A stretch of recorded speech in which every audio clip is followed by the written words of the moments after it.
Welcome to today's audiobook on Thinking, Fast and Slow, by Nobel laureate Daniel Kahneman. In this book, we'll explore two systems of thinking that control everything from your decisions to your reactions. And trust me, you've probably been using these systems every single day, often without even realizing it. Have you ever rushed to a decision, trusting your gut, only to regret it later? Or, have you ever spent hours deliberating over a decision, trying to calculate every possibility? In this book, Kahneman explains exactly why that happens. But here's the catch. Once you understand how your mind works, you can start making better decisions. Stay with me as we dive deep into the fascinating world of human thought. Chapter 1. The Two Systems. Let's start with the basics. Your brain has two systems of thinking. The first one is System 1, fast, automatic, and intuitive. It helps you make quick decisions without much effort. For example, if you're walking and suddenly step on a rock, your reflexes kick in, and you avoid tripping. That's System 1. The second one is System 2, slow, deliberate, and logical. It's the system that kicks in when you're solving a complex problem, like calculating a tip at a restaurant or figuring out how to assemble furniture. Now, what's fascinating is that System 1 is in control most of the time. It makes decisions based on experience and patterns, but it can also be easily fooled.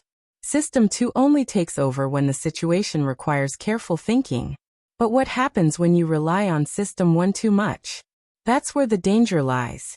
Chapter 2. Attention and effort. Imagine you're driving a car and need to make a quick decision. Maybe you have to avoid an obstacle. This is where System 1 is on full alert. But if you're asked to do a mental task, like solving a math problem, your System 2 will kick in. Here's the twist. System 2 takes a lot of mental energy. It's not something your brain does automatically. And that's why sometimes we avoid using it. Ever found yourself procrastinating on a difficult task because it feels mentally draining? That's your brain resisting the effort required by System 2. Chapter 3. The Lazy Controller. We all like to take shortcuts, right? Well, System 2 is the lazy controller in this scenario. It prefers to use System 1 because it's easy and effortless. But when we use System 1 too much, we fall into traps. Think about times when you've judged someone's personality based on a quick first impression.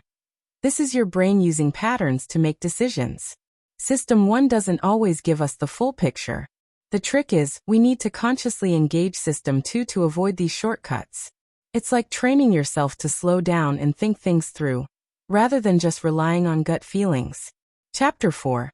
The Associative Machine. Now, let's explore how your brain connects ideas. System 1 is constantly making associations between things. For example, if you see a red light, you immediately stop your car. This is an association your brain has formed through past experience. But here's the problem. System 1 doesn't know the difference between real associations and false ones. You might see a person wearing a suit and automatically think they're important, without any real evidence to back that up. This is an example of how your brain can make snap judgments that are not entirely accurate. Chapter 5. Cognitive Ease. Your brain loves simplicity. It's easier to believe things that are familiar and easy to process. This is called cognitive ease. Have you ever found yourself agreeing with something just because it seemed easy to understand or familiar? On the flip side, when something is complex or unfamiliar, your brain experiences cognitive strain, and it's harder to process. The next time you find yourself trusting something that feels easy, take a second to think. Am I just taking the path of least resistance here? Chapter 6. The Law of Least Effort. This law states that we naturally gravitate towards making things easier for ourselves. Think about a time when you were choosing between two options. One that required some thought, and another that was simpler but perhaps not the best choice. You probably went for the easier option. This is System 1 in action again.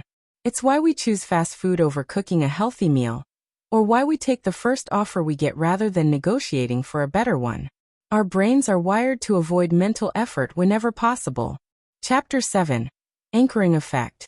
Here's something you may not realize. The first piece of information you hear can influence your decision, even if it's irrelevant.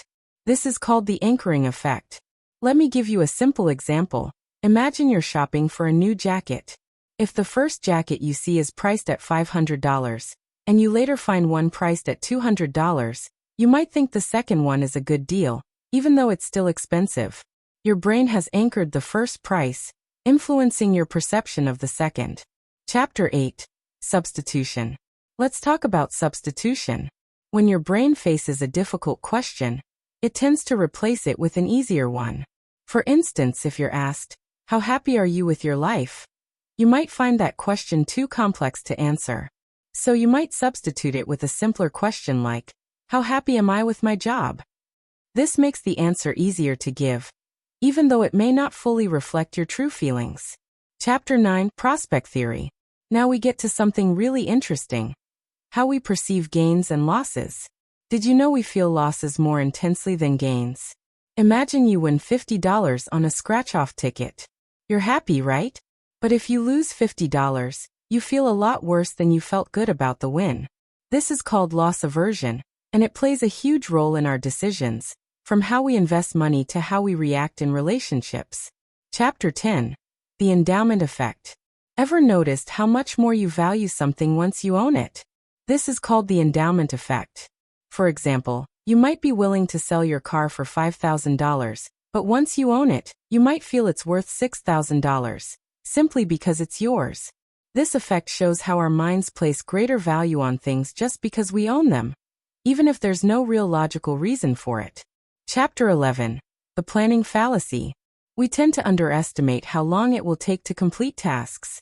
Have you ever planned a project and thought it would only take a few days, only to find it stretched on for weeks? That's the planning fallacy. Our tendency to overlook obstacles and be overly optimistic about how much time or effort something will require. Chapter 12. A history of thinking fast and slow. To wrap up, Kahneman shares a history of how these two systems have shaped human thinking and decision-making throughout history. Our reliance on fast thinking has served us well in many ways, keeping us safe from danger and helping us make snap decisions in life-threatening situations. But in the modern world, where we often need more deliberate thought, it's easy to fall into the traps of System 1. By understanding these systems, we can become better decision-makers, more aware of the biases that shape our choices, and more thoughtful in our everyday lives. So, what can you take away from this? The key is awareness. Now that you know how your mind works, you can start to catch yourself when you're about to fall into a mental trap. Will you let System 1 control your decisions? Or will you engage the more deliberate System 2? Thank you for joining me on this journey through thinking, fast and slow. Stay tuned for more, and don't forget to subscribe and hit the bell icon for more insights on how to improve your thinking and decision-making.